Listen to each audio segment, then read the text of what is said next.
আমরা প্রায় 100-র বেশি কোম্পানির সাথে দেখা করেছিলাম এবং সেখান থেকে যারা প্রতিনিধিত্ব করেছিলেন তারা সবাই আসলে কোম্পানি আইদার প্রেসিডেন্ট, সিইও অথবা চেয়ারম্যান।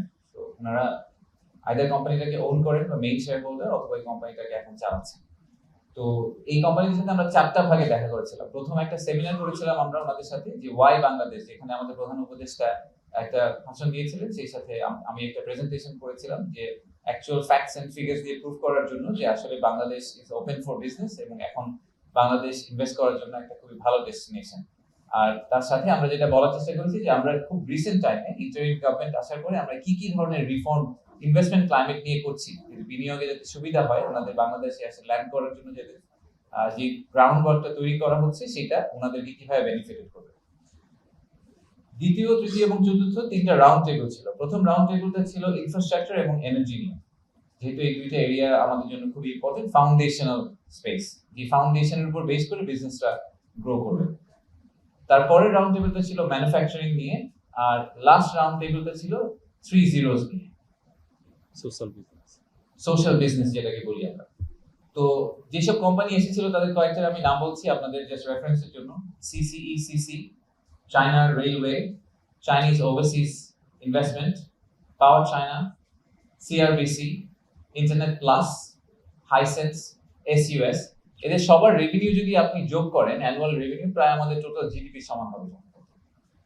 তো বিভিন্ন এরিয়া নিয়ে কথাবার্তা হয়েছে, ইনফ্রাস্ট্রাকচার নিয়ে কথাবার্তা হয়েছে, রিনিউয়েবল এনার্জি নিয়ে কথা হয়েছে, ওয়েস্ট টু এনার্জি যে বিভিন্ন প্রজেক্ট নিয়ে আমরা কাজ করছি সেগুলো নিয়ে কথা হয়েছে। এআই এবং টেকনোলজি একটা বড় থিম ছিল আমাদের ডিসকাশনে। কিভাবে আমরা আমাদের ইয়াং ওয়ার্কফোর্স যারা আছেন, আমাদের ইউথ আছেন, তাদেরকে এই এআই এবং টেকনোলজি সাইডে চায়না যেহেতু অনেক এগিয়ে গেছে, সেখান থেকে আমরা কিভাবে বেনিফিটেড হতে পারি। তো আপনারা এটাও দেখেছেন যে আমরা টোটাল একটা $2.1 বিলিয়ন ডলারের কমিটমেন্টের কথা বলছি।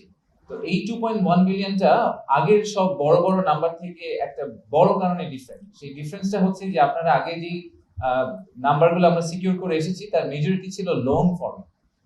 তো দেখা যেত যে একটা বড় অংশ হচ্ছে কি আমরা লোন নিব। তো লোন নেওয়ার একটা পজিটিভ আছে, পজিটিভটা হচ্ছে যে ইমিডিয়েটলি টাকাটা চলে আসে, নেগেটিভটা হচ্ছে এই টাকাটাকে আমাদের আবার ফেরত দিতে হয়। সো এই ইকোনমিতে টাকাটা ঢোকার পরে একসময় আবার বের হয়ে যায় আর একটু ইন্টারেস্ট সহ আমাদেরকে বের করতে হয়।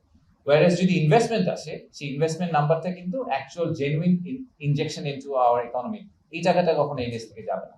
এবং এই ইনভেস্টমেন্টের ফলশ্রুতিতে যে পরিমাণ এমপ্লয়মেন্ট জেনারেশন হবে সেটা আসলে ক্লাসিক লোন থেকে কখনোই হয় না। এইবার এই $2.1 বিলিয়ন ডলারের মধ্যে প্রায় $1 বিলিয়ন ডলারের অধিক অ্যামাউন্টটা হচ্ছে আসলে ইনভেস্টমেন্ট কমিটমেন্ট।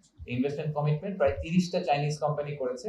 30টা চাইনিজ কোম্পানি করেছে মূলত আমাদের যে আনোয়ারাতে একটা Chinese economic and industrial zone নিয়ে আমরা কাজ করছি, সেটার উপর বেসিস করে প্রায় 800 একর জমির উপরে একটা চাইনিজ ইকোনমিক ইন্ডাস্ট্রিয়াল জোন নিয়ে কাজ হচ্ছে। এই জোনটার কনভারসেশন অনেক আগে শুরু হয়েছিল, বাট 2022-এর পরে এটা নিয়ে আর কোনো প্রোগ্রেস হয়নি। লাস্ট 3 মাসে আমরা সিগনিফিক্যান্ট প্রোগ্রেস করেছি চাইনিজ আমাদের কাউন্টার পার্টির সাথে, এবং অনেকগুলো বড় বড় ডিসিশন সরকার নিয়েছে এবং তাদের সাথে একটা নেগোসিয়েশনে এসেছে, যেটার কারণে তারা এখন খুবই কনফিডেন্ট ফিল করছে যে এই বছরের কোনো একটা সময় আমরা ওইটার কনস্ট্রাকশন শুরু করব। জায়গা ইয়ারমার্ক করা হয়ে গেছে, জমি অধিগ্রহণ করা হয়ে গেছে, সো এখন আমরা কনস্ট্রাকশনে যাব। এবং ওইটার উপর বেসিস করে কিন্তু চাইনিজ কোম্পানিরা আমাদের এখানে আসার কথা চিন্তা ভাবনা করছে। আর বাকি অংশটা হচ্ছে তার যে 750 মিলিয়নের মতো আমরা লোনের কথা বলছি, তার মধ্যে আবার অর্ধেক হচ্ছে ওই ইন্ডাস্ট্রিয়াল ইকোনমিক জোন ডেভেলপমেন্টের জন্য, অন্য অর্ধেক হচ্ছে মংলায় আমাদের একটা মডার্নাইজেশন প্রজেক্ট হচ্ছে, মংলা পোর্টকে যাতে আমরা আর একটু ভাইব্রেন্ট করতে পারি। তো এইবার আমাদের এই সফরে একটা এডিশনাল প্রপোজাল এসেছে চায়না থেকে, যে যেহেতু মংলা পোর্টটা ওনারা রিমডার্নাইজেশন করছেন, সেটার পাশাপাশি ওখানে ওনারা একটা ইকোনমিক জোন করার কথা চিন্তা ভাবনা করছেন এবং আমাদেরকে প্রপোজাল দিয়েছেন যে আমরা যদি রাজি থাকি তাহলে ওখানে ওনারা একটা সেকেন্ড চাইনিজ ইকোনমিক জোন নিয়ে কাজ করবেন এবং ওখানে ওনারা ইনভেস্ট করবেন।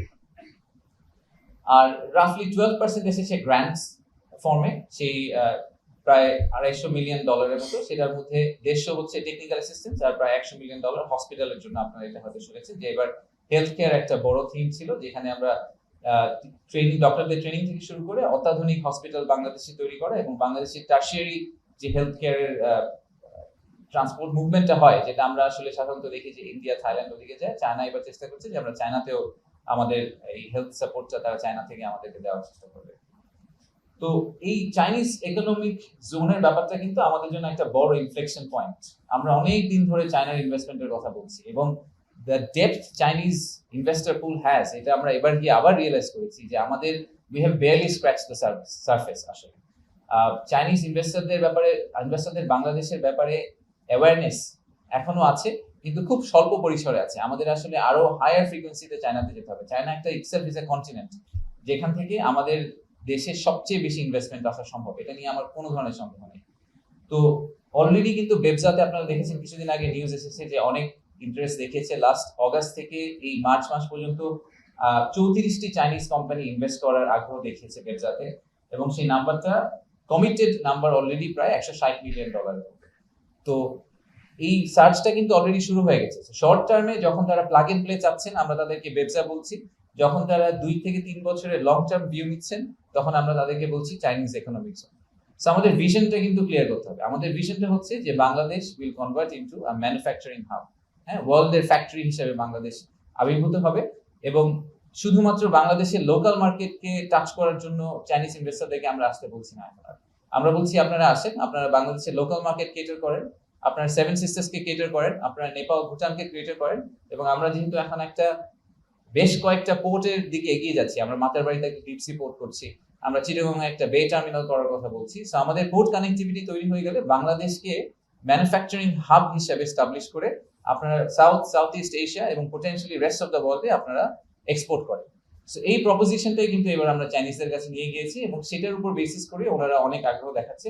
সো আমরা খুবই আশা করছি যে আমরা সামনে অনেকগুলা সিরিজ অফ ইনভেস্টমেন্ট দেখতে পাবো।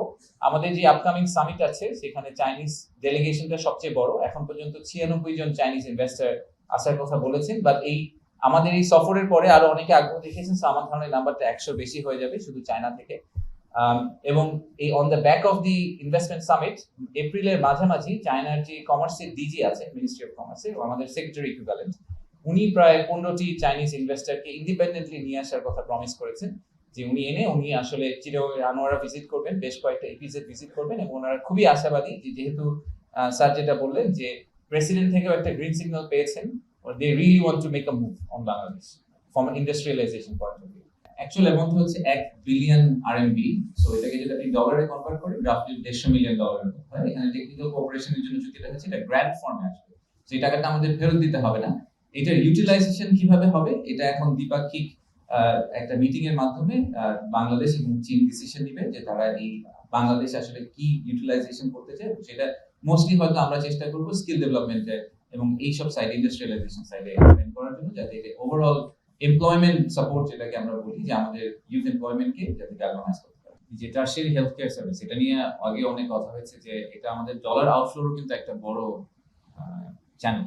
যখন আমরা বাইরে যাই যে কোনো ধরনের চিকিৎসার জন্য, সেটা অবভিয়াসলি আমাদের ডলার আউটফ্লো হয়। এবং প্রাইমারিলি আমরা দেখে এসেছি যে ভারত, থাইল্যান্ড এবং সিঙ্গাপুর, এই 3টা দেশে কিন্তু আমাদের মেজরিটি যায়। তো যখন কুনমিং আরেকটা এডিশনাল লোকেশন হবে চায়না হিসেবে, তখন আসলে কম্পিটিটিভনেস নেচারটা বাড়বে, উইচ উইল অনলি মিন যে প্রাইসগুলো নেমে আসবে। বাংলাদেশিরা যাদের এখনো আমাদের দেশে আসলে ওই হেলথ কেয়ারটা পাওয়া সম্ভব না, বাংলাদেশিদের যে হেলথ কেয়ারটা আসলে এখন এক্সিস্ট করে, আমার এখানে নেই ওই সুবিধাটা, সেটা পাওয়ার জন্য 3টার জায়গায় যদি 4টা অপশন হয়, জাস্ট ক্লাসিক মার্কেট ডাইনামিক্স, যে যখনই অপশন বাড়তে থাকবে তখন প্রাইস কমতে থাকবে। সো আমাদের জেনারেল পপুলেশনের জন্য this is a positive story. আর দ্বিতীয়ত হচ্ছে, আপনি সেকেন্ড যে পয়েন্টটা বললেন যে আমাদের সেলফ, মানে আমরা নিজেরা কখন স্বয়ংসম্পূর্ণ হব, তো সেটাও আসলে কিন্তু স্যার যেটা বললেন যে আমাদের একটা বড় এজেন্ডা ছিল যে চীনকে বলা যে বাংলাদেশে আপনারা একটা হসপিটাল করে দেন, আমরা লোক পাঠাচ্ছি, সেম টাইম আমরা বাংলাদেশে হসপিটাল করে দেন, আপনারা হসপিটালটা কিছুদিন নিজেরা রান করেন, বাট আপনারা ওভার টাইম আমাদের নিজেদের টেকনিক্যাল ক্যাপাবিলিটি তৈরি করে দেন, যাতে সেখান থেকে আমরা কপি করতে পারি এই একই জিনিসটা আমরা তখন মাল্টিপল লোকেশনে করতে পারবো। তো আশা করছি সেখান থেকে আমাদের শুরুটা হবে, তারপরে আমরা দেখি যে আমরা কত নিতে পারি।